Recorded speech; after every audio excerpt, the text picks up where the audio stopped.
Hey Dusty, this is Tommy Alderman with Alderman Farms YouTube channel. I just found your podcast a couple days ago. I've been binge listening. I just wanted to tell you thanks. Every single episode I listen to, I learned something that benefits my channel. And so, hey, I just wanted to encourage you. Keep it going, keep it up. You're knocking it out of the park. Thanks.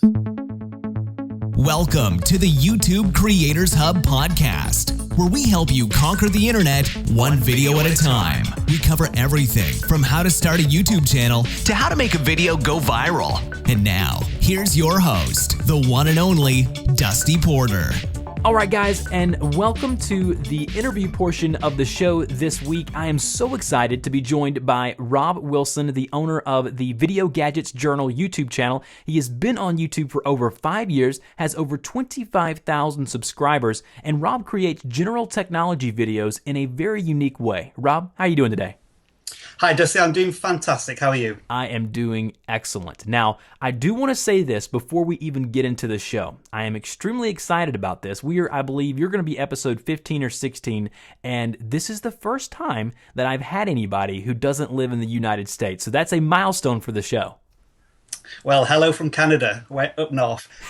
Well, we're only going up one country, but I am excited. He lives in Vancouver, and he does some really cool stuff on YouTube. So speaking of that, Rob, how did you get started out on YouTube? Well, my story comes from a particular background of being a hobbyist. I was interested in being creative more than video making to begin with.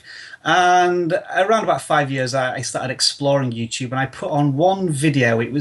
I seem to remember almost a meme about some sporting event. I'm originally from the UK, even though I live in Canada.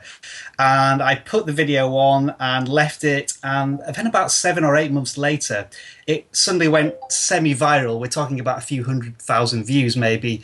And I kept getting notifications from my email saying that somebody else has subscribed to my channel. And I was thinking, okay, so YouTube is a good platform to produce your content to an audience. And then I started getting into my interest, which was technology, and that's tablets, smartphones, Android, iOS, and so on. And from there, it was a case of combining my interest with what was first my hobby, which was to learn how to produce videos and put that content on YouTube. And then it quickly became an obsession, like I guess many YouTubers will admit to once they start YouTubing. It's something that's very difficult to ignore if they have a real passion for it. Absolutely. That's such an interesting story that you created that video. Do you remember what the topic was of that specific video that went viral? I do remember it was something very British. It was about some sports presenters who had got in trouble for making some not very nice comments about a female presenter. And all I did was splice the clips together. So it was kind of like a rundown, but I did it in a slightly comedic fashion. And I think it was what you would call one of the videos which was current. And so, in a sense, it was a very first experience of SEO and tagging and making sure that you had content that fit current trends. But this was going back 5 years ago when I guess SEO was very much in its infancy in YouTube and Google. Not in its infancy, but you kind of get the idea. Right. And that's so interesting that it's so fun to talk to people about their journey on YouTube and content creation. Everybody has a different story. None of them are the same. Everybody has something different to talk about. You have a viral video about some event that happened, years ago. It's just so interesting to hear. And for you, it's even geography based as well, because like over here, we probably, if you created something like that in the US, it probably wouldn't have gone viral, as opposed to you created something that was related to kind of where you're located at and what you were interested in. And it's so fun to watch your videos, number one, because they're technology based, and I'm a geek to begin with. I tell people that all the time. That's what my channel's based upon, as well as tutorials and technology and things like that. But on the flip side of that, you do things so differently than I do, and you've got some really interesting techniques and strategies that I want to talk about here shortly. But before we do that, tell me how YouTube has maybe helped you in your business endeavors, or maybe how YouTube has become maybe a small business for you. Well, when you sent me the questions before the interview, I was looking at how to answer this question because I'm not necessarily a business channel, but I'm going to kind of flip the question and say that YouTube is almost becoming a business for me. I still have a full-time job, and the reason I'm in Vancouver is because I'm on an assignment from the company that I work for, which is nothing to do with YouTube or video making whatsoever. But as I've gained more subscribers and views and started to earn a little bit of income from YouTube, and then reinvesting the money into equipment and trying to further my YouTube career, YouTube is now becoming more and more important to me. And it's kind of like I'm seeing if I can make YouTube a business. And the way to prove that is to create a channel and a business. So it's helped me in a personal level rather than a business level. But the business level has been like a very happy side income, as it were. Right, and the main way that you're monetizing your channel, you tell me if I'm wrong, is you're utilizing the Adsense program currently, correct? Yes, I think I probably made videos for about a year before starting to monetize them. And then maybe 6 months after that, I became partnered with the usual MCN route to protect the channel and to get the benefits that a channel partner provides you. So at the moment, I am only really generating income from AdSense, but I've never really thought of it as a business as such to try and pursue, because if you look at other channels, I'm going to take Tim Schmoyer as an example, and I'm sure you've heard of him, and many of the listeners here on this podcast will have heard of him and Darryl Eves and the other YouTube creators who are creating content for YouTube creators. A lot of them are creating businesses which involve books and speaking at events, but that's something that unfortunately I've just not been able to pursue. And maybe it's a criticism of myself in that whenever I make videos, my passion is video making, sometimes at the detriment of thinking smarter as a YouTuber, such as like collaborating with other YouTubers and using other types of social media, Facebook, Twitter, and so on. And I'll probably get onto that in another part of the interview about how my channel has flatlined a little bit. It's been a bit stagnant over the last 2 or 3 years. Sure. And one thing that I would like to mention is the type of channel that Rob has is a technology based, and he does a lot of like hardware reviews and gadget reviews and first looks and things like that. One thing that, you could do as a person who does these types of videos is you could actually reach out to companies to send you products, but then on the other side of that, you run into a situation, and I've run into the situation before, I don't want to put anything on my channel for my viewers that I either don't use or that I would think would not be valuable to them.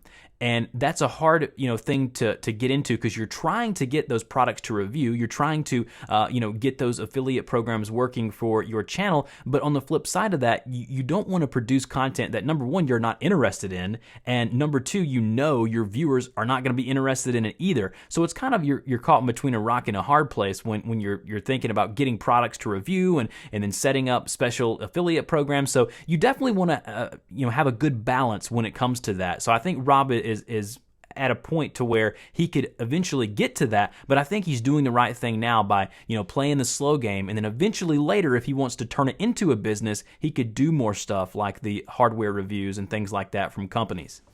I would be happy to add to that. You are right in that as your channel grows, companies do start to talk to you about offering products.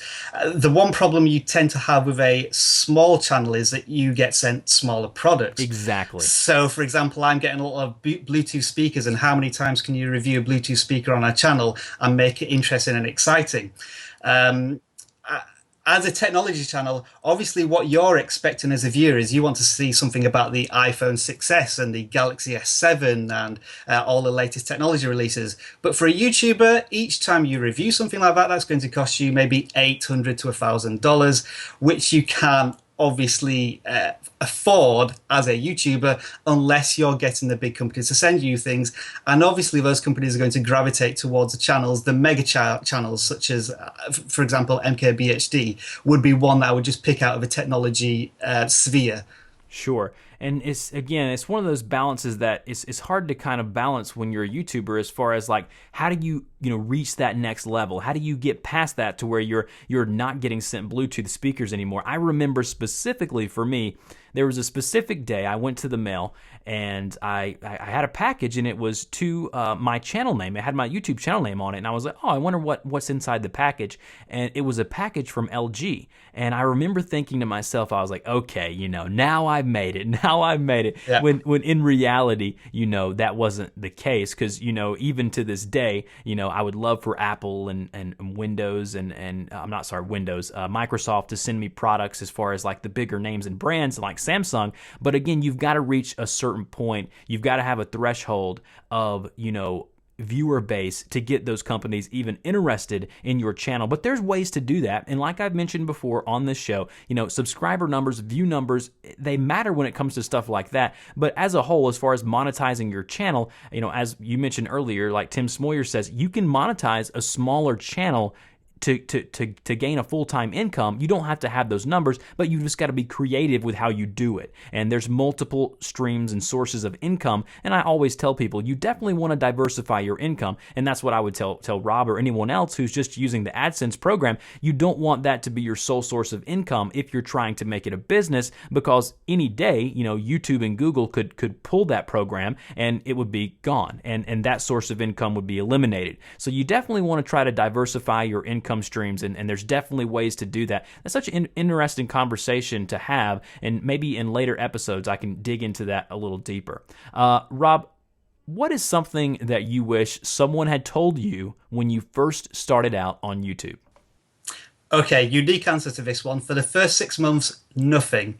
I was wanted to learn how to YouTube, and all the mistakes I made and everything that I did as a video maker to begin with was exactly how I wanted the journey to begin.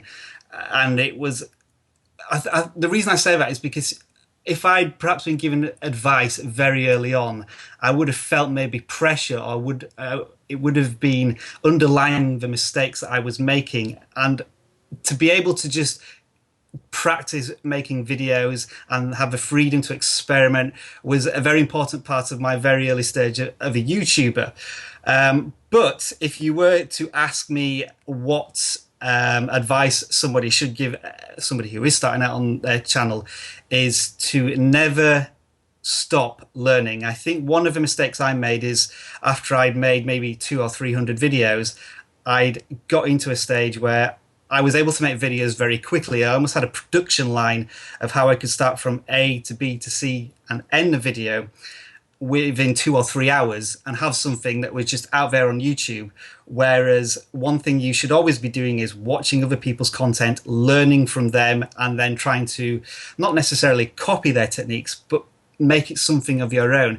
Just to give you an example, I was using Windows Movie Maker 2.6, which is a movie making program which is about 10 years old. And I used that for about 4 years because I was just so reluctant and resistant to move on to a more complicated editing program because it terrified me. And it's only in the past 18 months when I started to use more complicated programs that my videos have seen an upturn in quality, and that's been recognized in the comments that I've been seeing on YouTube. Absolutely.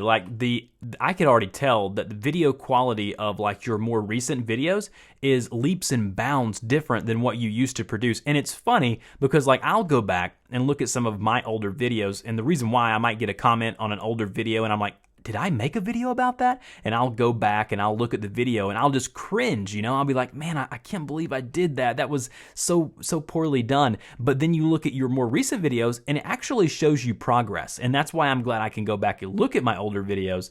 And it's interesting that you say that there was nothing that you wish someone told you. You learn by your mistakes. And a lot of times that's the best way to learn, right? Is by doing something, making that mistake, getting in that position to where you're like, okay, what did I do wrong? How can I do it better?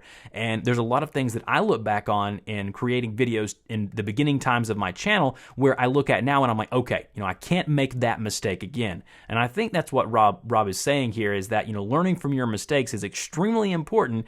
And like I always tell people, you've got to hit that record button. You've got to put something out there, in order to improve and to create something valuable, you've actually got to start creating content. So don't be afraid to make mistakes, because we all make mistakes. And in order to get better, we've got to continue to produce that content.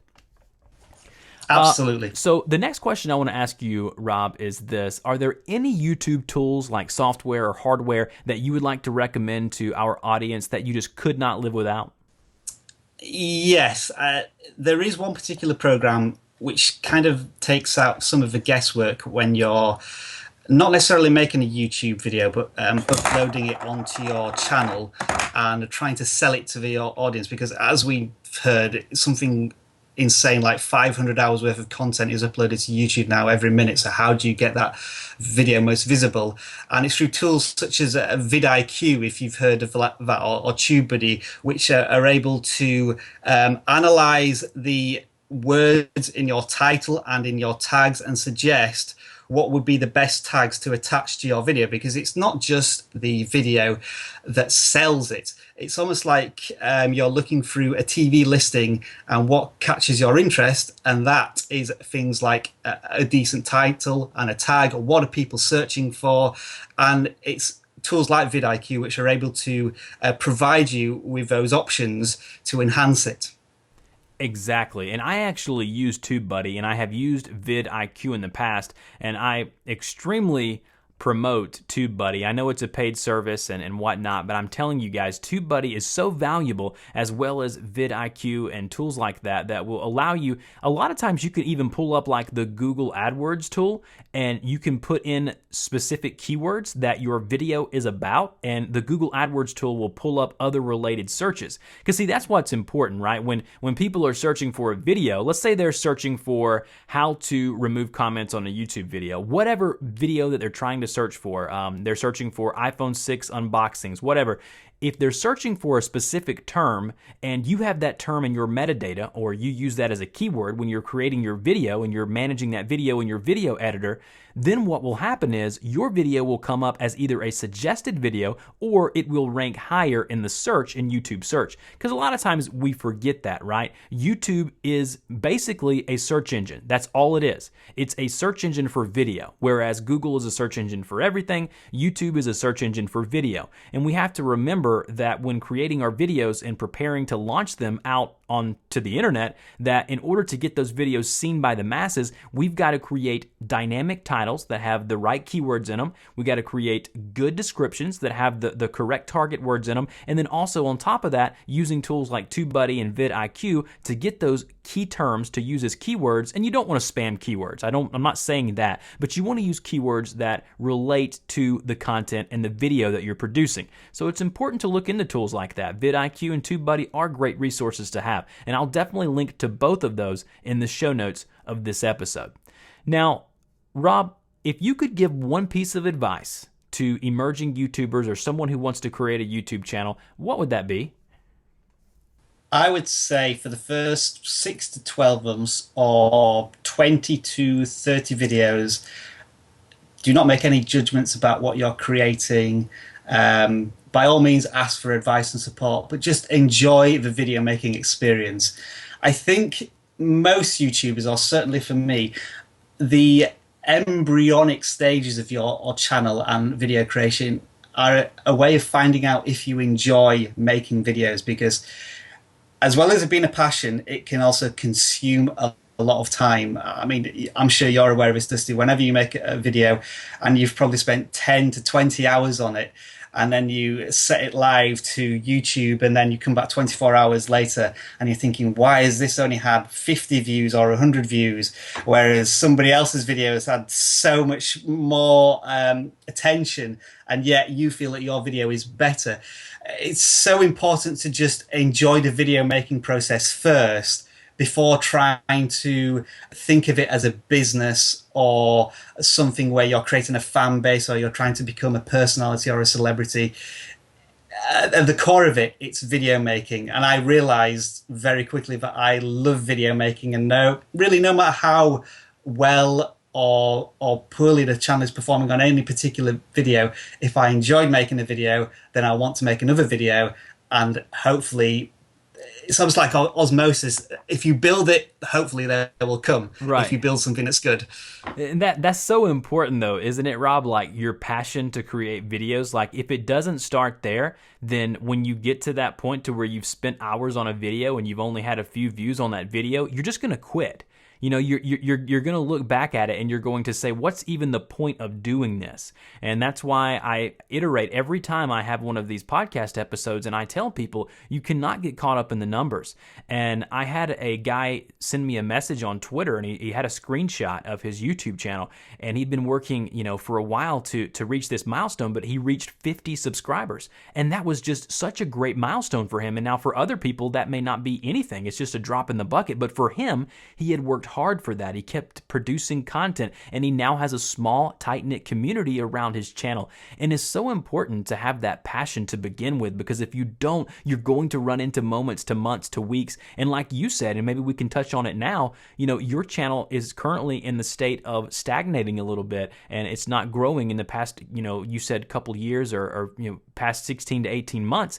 And, you know, what do you do to reinvent yourself? You said you're trying to do some more editing and make your videos a little more higher quality. So what are you trying to do, you know, now that you kind of got in that position of seeing your channel kind of stagnate a little bit? What are you doing now to try to get out of that? Yeah, so to give a bit of background to that, in the first, I would say, 18 months to 3 years, I experienced what most people experience is the YouTube snowball, where everything just begins to get bigger and bigger, and as you slowly move forward, you slowly grow exponentially. Getting from 0 to 100 subscribers is a lot more difficult than getting from 100 to 1,000 subscribers, and so on.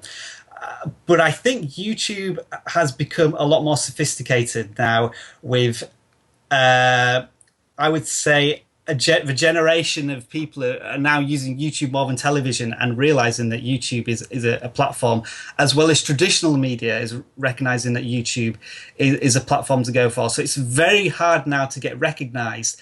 And I think I was YouTubing when it was a little more adolescent, I would say. And so my content was seen more, and I used to concentrate on one piece of technology for a very long period of time. But now you can't do that as much. You have to be a lot more current and with the times. And I realized that my subscriber numbers started to flatline, and viewer counts have been very steady for 18 months, which I felt was unusual. So I've tried to reinvent myself and find a new niche in the market. And what I try and do is looking at my analytics, which suggests that most people watch my content on mobile devices. My thought was, okay, so people who use mobiles and are watching videos on mobiles usually don't have too much time. They're probably maybe watching something on the bus, or when they've got a very short amount of time to consume some content, maybe a minute or two. So I've decided to experiment in the last couple of months with creating videos which are literally something in 60 seconds, whether it's the release of a new iPhone or a tutorial or something like an app review. So what I've been trying to do is really condense and concise my videos and make the editing really sharp and the narration really sharp, so that people are watching my videos for just a minute. It gets the watch time up. But then this presents another problem, which has been put forward by YouTube analysts and consultants, is that the most important thing is watch time. So is a video that people watch for 70% of the time better than a video that people watch for 30% of the time, because we have that watch time difference. So it's something I'm experimenting with, and as a YouTuber, that's something you should always be doing, as producing the content that you feel has the best opportunity to sell itself. Absolutely. And I think that there's two things that you're doing that really interest me. What you said just there about you're creating these shorter form videos, and you have a reason behind it, right? The reason why you're doing it, there's two reasons. It's twofold, right? Number one, the majority of our views on YouTube now, it has shifted in the past few years. It's gone from desktop to mobile, right? Whether that be tablets or smartphones. And it's going to continue to increase, right? I believe probably by the end of next year or the year after that, you're going to look at maybe a 90-10 split as far as mobile and desktop viewing. Me personally, I like viewing on a desktop, but I work in front of a desktop every day. So for me, I'm different than the majority of the world. So you want to create content that is kind of fashioned to view on a mobile device, and it's fit for that form. So if we're in front of our iPhone, our attention spans are getting shorter and shorter and shorter. That's just the nature of the beast. We got Facebook, you scroll down there, you're reading these short posts from people. You got Twitter, 140 characters. Vine is huge, 6 to 8 seconds of video. So we're surrounded by things that are short form content. And I think that what you're doing by creating those 60 to 80 second videos, I really think is going to do well for you. And another thing that you do that I want to give you a shout out for on this show, and I told you about it pre-show, is you do something very interesting. You color code your videos when you're doing your thumbnails. So like one specific type of video may be purple or blue, and you put a border that's that color around the video.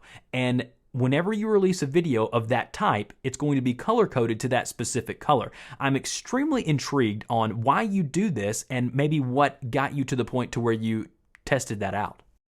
Yeah, so I thought that it's always been a bit of a struggle to try and really identify what my channel does.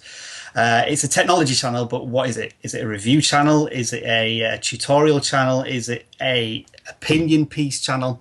So I decided that the way that I would communicate that to the viewers very quickly was to color code my videos, like you say, in the thumbnails, and I've also got color coded logos. So I think my logo has 3 icons on it, but the background is red, blue, purple, green, or whatever to signify what the type of video is. So red is for reviews, blues are for tutorials, purples are for opinion pieces, and so on.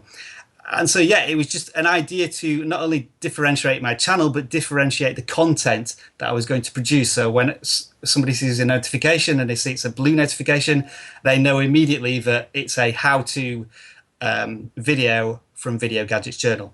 That's so interesting, and it's something that I want to look into more for myself, because I think any way that you can brand your content and make it different, and I've told people this before and they don't believe me, when I started adding a rectangle or a colored square around my thumbnail, I'm telling you, I kid you guys not, you will see a difference in click-through rate on your video. I saw people like iJustine and other really big creators doing this, and I thought to myself, why are they doing that? Just putting a square around their thumbnail. And it makes a difference. And you think about it and it makes sense, because like when you post a listing on eBay, this is the example that I use. You post a listing on eBay, you pay them extra to highlight that listing. Basically, by creating that really bright color around your thumbnail, that's highlighting your video. And that's bringing it to the forefront. We're visual people as it is. And I know that sounds crazy, but I'm telling you guys, it's important to think about. And I've seen some of the people who listen to this show start doing this, and I'm really curious to see maybe 6 to 8 months down the road what the difference is. And maybe me and you can get back together, Rob, and talk about maybe the difference you see, because you're not going to see that difference until probably, 8, 12 months where you've got a lot of data to look at. What difference is it making for my channel now that I'm creating these shorter form videos and I'm doing this color coding? I would be interested to see kind of what your channel does. That's so interesting that we got to talk about that, because I think you're doing some really unique things that's going to help you stand out in the future. So the other thing that I want to ask you is this, Rob, where do you see your YouTube channel going in the future? And then part B of that question is, how about YouTube as a platform? Where do you see that going?